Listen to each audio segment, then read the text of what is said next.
Welcome back to the channel. Today's case centers on Kenora Adams, a Navy veteran and young mother whose entire day spiraled after a moment of stress, confusion, and a simple can of Coke that turned into a second-degree felony charge. As the judge begins this hearing, notice how every step matters: the rights she's waiving, the warnings she's given, and the stakes she's facing, up to 20 years in prison. But behind the legal language is a real person dealing with depression, anxiety, CPS involvement, and a complicated military past. This hearing isn't just about guilt or innocence. It's about whether the court believes she deserves punishment or a real second chance through deferred adjudication. And as her story unfolds, ask yourself, what would you do in her situation? Do you think this case is criminal behavior or a bad day gone wrong? Stay tuned, because the outcome says a lot about how the justice system treats people who are struggling. All right, Kenora Adams. All right, and she wants a jury trial, correct? Judge, we've turned in plea paperwork. She would like to take a plea. All right, the court is calling 2025 CR 010958, State versus Kenora Adams. Could I have the parties announced for the record? Mendoza for the state. And Kelly Piddle for Kenora Adams. And are you Miss Adams? Yes.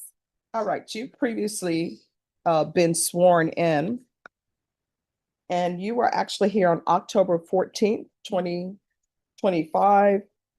There was a request to withdraw your plea and you wanted a jury trial. Yeah. All right. And are you asking now to enter into a plea bargain agreement with the state? Yes. All right, counsel, have you received all discovery? Did you review it with your client? Yes. Court will find that the state is in compliance with discovery. Probation, this is an application. Did you review the application for deferred adjudication with your attorney? Did you understand it and sign it? Mm-hmm. Did you review the true bill of indictment with your attorney? Did you understand it? Yes. Counsel, do you waive the reading of the indictment? Yes.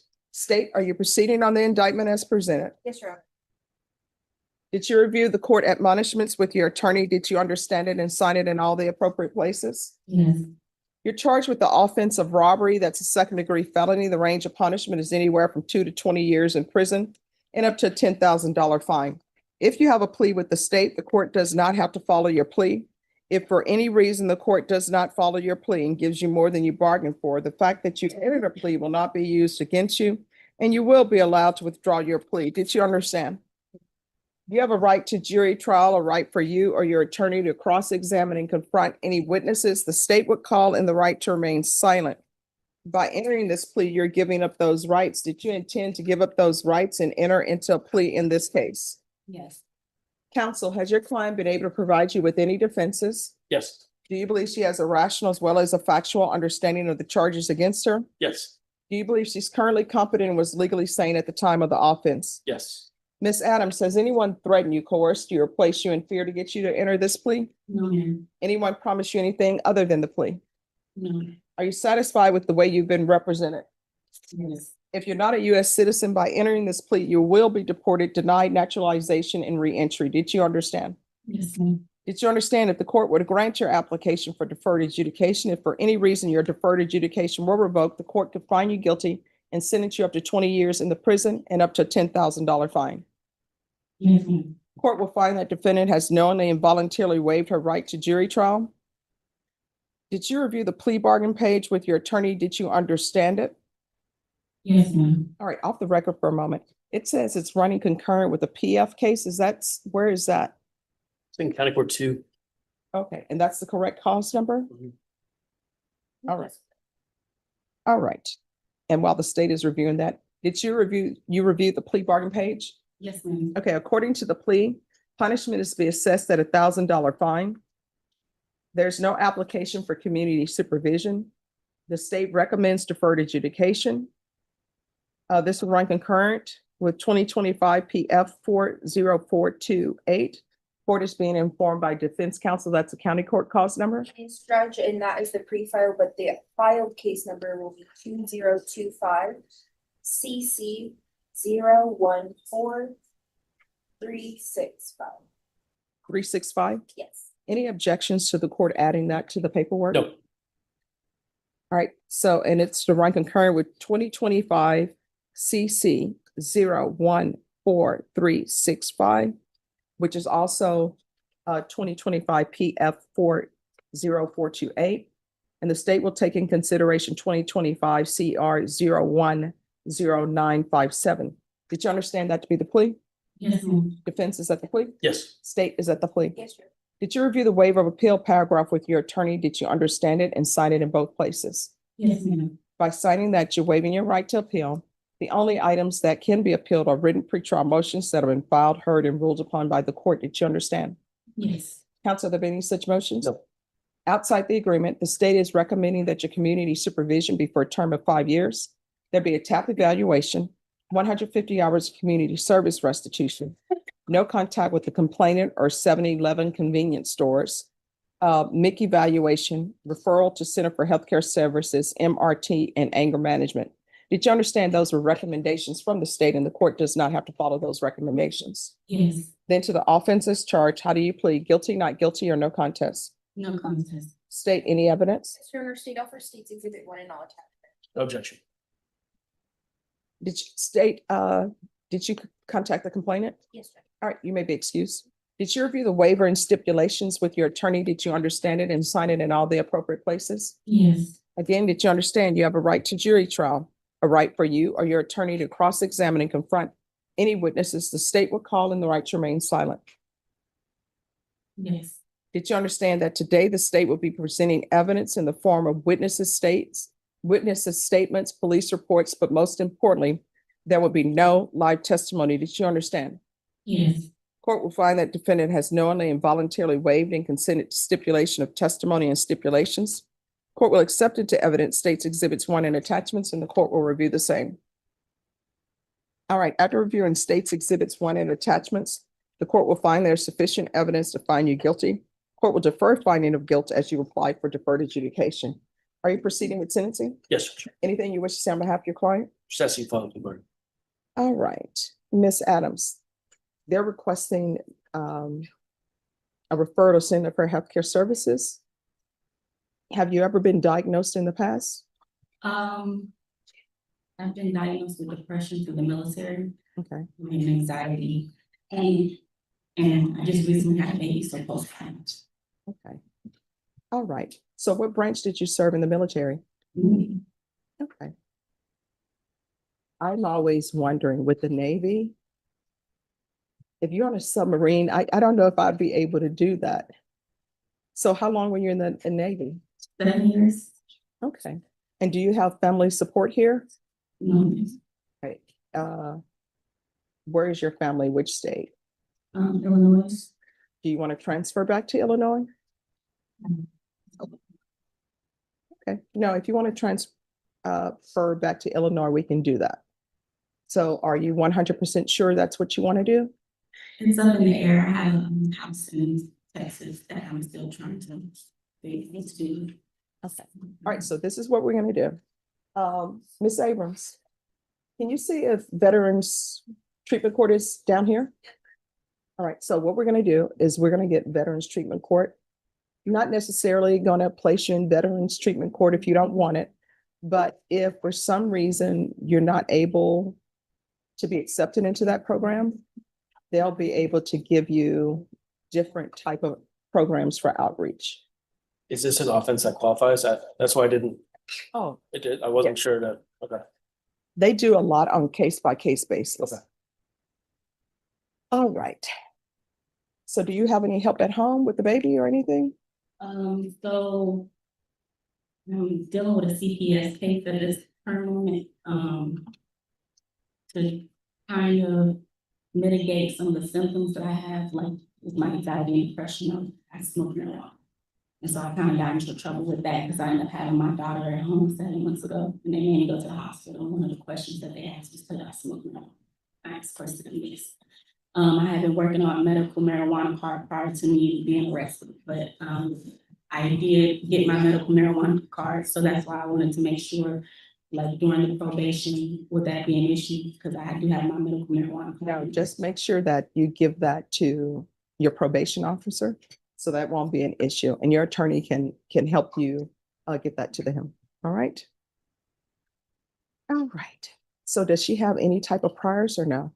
I don't believe she has any criminal history, Judge. No criminal history? No. Right. So it seems like on this day,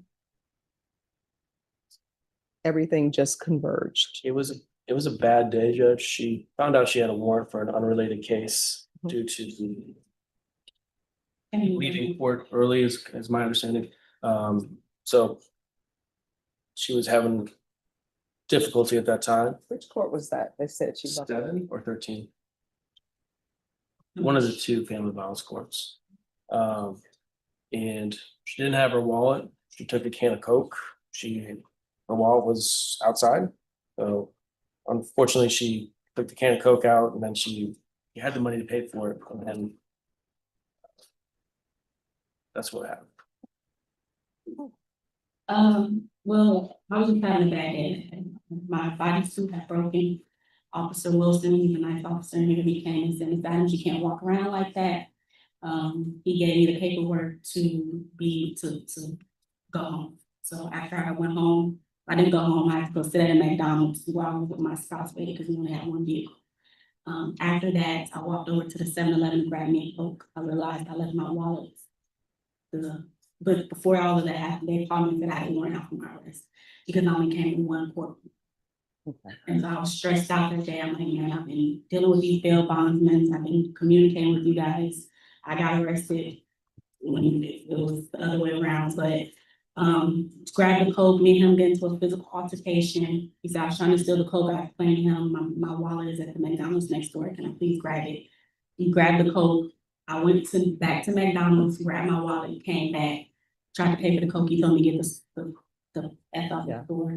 And I said, I started knocking over a couple pieces of candy, and that's when he called the cops and they came and arrested me. So originally, when I took the Coke out of the store, he didn't call the police. He just told me to leave. But just so I could show good faith that I wasn't trying to steal the Coke, I was just having a messed up day. I came back in there so I can pay for it, and that's when I had called a retaliation. Okay. All right. This is what the court is going to do. The court is going to sentence you to 2 years deferred adjudication. There's $1,000 fine that will be probated. Let's do a referral to BTC. Again, it's for them to talk to you. If you decide that's not a program that will be helpful to you, it'll be completely up to your decision. If they want to accept you, just listen and you can talk to them with your attorney and see if that will be a good fit for you. But I think if you're accepted, it will be a good program because one, they'll be able to help you. Perhaps if you want to ultimately transfer to and help you with any other issues that are happening. So referral to VTC, CPS compliance, field visits 1 time per month until further notice.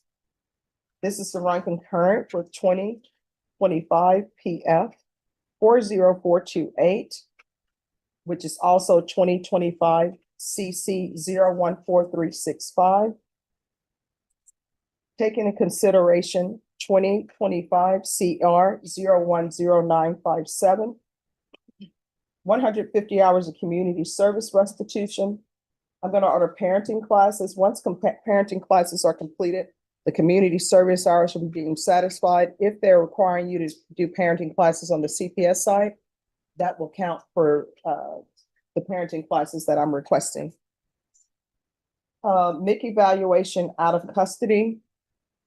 Are you receiving any help through Center for Healthcare Services or anyone? In regards to services, what do you mean? Mental health. Any mental health services? The VA. All right. So there's to be continued mental health treatment through the VA.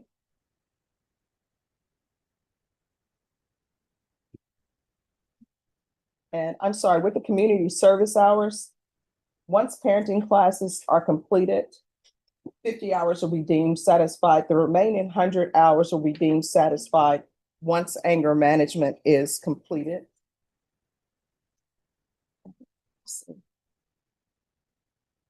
And there's to be no contact with 7-Eleven convenience stores. So you're going to have to go to somewhere other than 7-Eleven.